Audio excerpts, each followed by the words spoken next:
For 26-year-old Sateesh V Menon, success in the civil services exam has come against all odds. Son of a daily wage labourer living in Kerala's rural Ernakulam, Sateesh never gave up when he couldn't pursue engineering for lack of funds.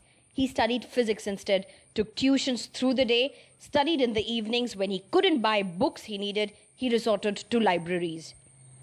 With 432nd rank in the third attempt, he isn't a satisfied man yet. His aim is the Indian Foreign Service. It was very difficult, in the beginning for me to adjust the various financial exigencies. But basically, I take tuitions for students, mainly the plus 2 students, and it was these private tuitions that helped me in order to complete my studies, along with my family commitments. Actually, we had to buy a lot of books. Then I buy only some books.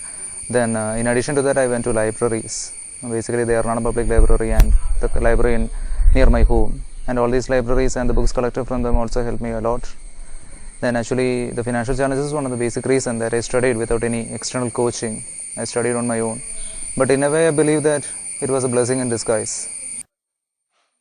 Living in a rented house, Sateesh's parents had to sell off their 3 cents of land for their daughter's wedding. And the rent and family needs are largely met out of the monthly income of 10,000 rupees that Sateesh earns, their only stable family income. Yeah, in the beginning there were some doubts, mostly in the mind of others, but I honestly believe that I can make it.